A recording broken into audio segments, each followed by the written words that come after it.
नमस्कार. पार्ट 2 तेलपोळी कटाची आमटी. तुम्हा सर्व ऑनलाईन फॅमिलीचं आईच्या किचन या चॅनलवरती हार्दिक हार्दिक स्वागत आहे. आज आपण माघ पौर्णिमा करणार आहोत. सौंदतीची यात्रा आहे आज, तर त्यासाठी नैवेद्य करत आहोत. एका मिक्सरच्या जारमध्ये मी कटाच्या आमटीसाठी कोथिंबीर, 8-10 लसणाच्या पाकळ्या आणि 5-6 लसणाच्या पाकळ्या मी कुटून घेतलेल्या आहेत. तीळ, जिरे आणि हे खोबऱ्याचा एक तुकडा बारीक चॉप करून घेतलेला आहे. हे सगळं आता मी मिक्सरला लावून घेणार आहे. आता आपण एका कुकरमध्ये पाणी उकळायला ठेवले आणि आपला हे बघा, ही हरभऱ्याची डाळ शिजून तयार झालेली आहे. तर आता हे पाणी आणि डाळ एकत्र 1-2 मिनिट उकळून घ्यायचं. म्हणजे डाळीचा जे अंश आहे हरभऱ्याच्या डाळीचा, तो त्या पाण्यात पूर्णपणे उतरला जातो. त्यामुळे कटाची आमटी आपली स्वादिष्ट बनते. 2-3 मिनटं उकळल्यानंतर आपण आता एका चाळणीत हे सगळं नितळून घेणार आहे. म्हणजे हरभऱ्याच्या डाळीतलं पाणी सगळं नितळलं गेलं की पुरण चांगलं तयार होते, घटसर. आणि पाणी जे आता खाली आहे त्याचं आपण कटाची आमटी बनवणार आहोत. कटाची आमटी बनवण्यासाठी मी आता एका छोट्या कुकरमध्ये थोडंसं तेल घातलं आहे. तेल तापलं की मोहरी चांगली तडतड द्यायची. मग तीळ 2 चमचे, जिरे आणि हा चेचलेलं लसूण 5-6 कळ्या आणि कढीपत्ता.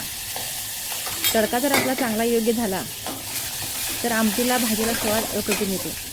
त्याला तेल जास्त लागत नाही. योग्य वेळेला योग्य ती वस्तू त्यात पडायला पाहिजे, बस.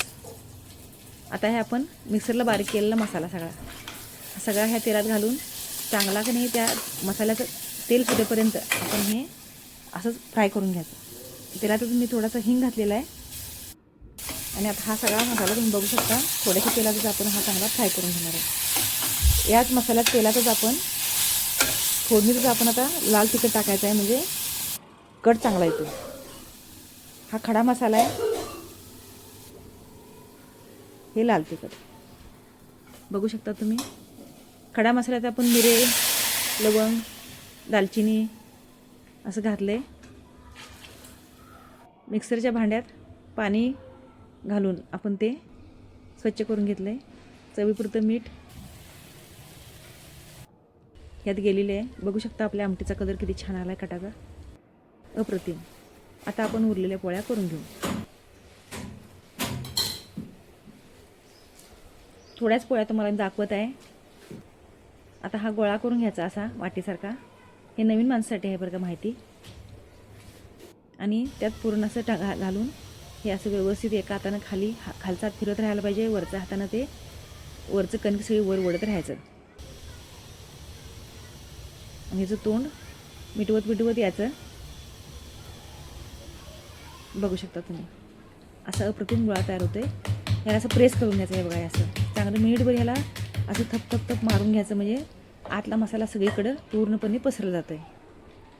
आता हा गोळा आपण सारखा फिरवत राहायचा आहे. लाटून घेतला की परत एकदा पळपोट्यावरून काढायचा. परत ते तिची अँगल बदलून दुसऱ्या बाजूला करून घ्यायचं. असं करत ही पोळी आपण लाटायची आहे.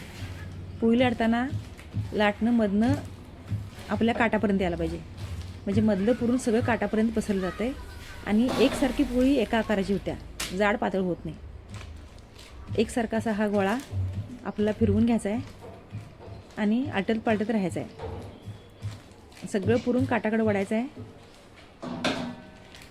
हे असं पलटी मारून घ्यायचं आणि लाटण्यानं मधल्या भागाकडं काटाकडं पुरण पसरत न्यायचं आहे. म्हणजे तुमच्या पोळीचं पुरण काटापर्यंत पसरलं जातं आणि पोळी टम्म आपली फुटबॉलसारखी पोळी फुगते. हवा गेली की पोळी फुगली दिसत नाही, पण 2 लेयर व्यवस्थित बाजू झालेले असतात. ते तुम्हाला दाखवतो मी. हवा जर लीक झाली नाही तरच ते फुगलेलं आहे तसं राहते तव्यावर, नाही तर राहत नाही. असं हे हातावर टाका किंवा तुम्ही लाटण्यावर घेऊन टाका. आता आपण दुसरं असेच मी पोळ्या करत राहणार आहे एकसारख्या. आता हे पोळीच्या वरचं पांढरं सगळं साधारण गव्हाच्या आकाराचं झालं की हे पलटायचं. पलटून झालं की तेल लावायचं. तेल लावून झालं की पोळी सेट होत्या. मग त्याला सारखं आलटत पलटत राहायचं म्हणजे डाग नाजूक नाजूक त्याला स्पॉट पडतात. पोळी करपली की कडू लागते बरं. हे पलटणं पण गरजेचं आहे, भाजणं पण तितकंच महत्त्वाचं आहे. कच्ची राहता कामाची नाही, करपता कामाची नाही. पोळी अशी फिरत राहायला पाहिजे. पेपरसारखी पोळी झालेली आहे पहा, एकदम पातळ. बघा आपली पोळी कशी फुगते, मस्त. बघू शकता तुम्ही, अतिशय व्यवस्थित सगळे लेअर सुट्टे सुट्टे झालेले आहेत. अतिशय मौसूद, अतिशय स्वादिष्ट. फक्त डाग असे पडायला पाहिजेत. काळपट डाग पडले की थोडं कडवडपणा येतो. मग ह्याला आलटत पलटत राहायचं. माझा हा व्हिडिओ तुम्हाला जर आवडला असेल तर हा जास्तीत जास्त लोकांपर्यंत शेअर करा. माझ्या चॅनलला सबस्क्राईब करा आणि लाईक करा. धन्यवाद. आता ही पोळी तुम्हाला मी मधून ओपन करून दाखवणार आहे. भाजली की मग बघा अशी वाफ जाते. बघा किती छान पोळी आपली भाजली, मस्त. आता ह्याच्यावर मी घेते हे स्टँडवरती आणि आता हे ओपन करून दाखवते तुम्हाला मी.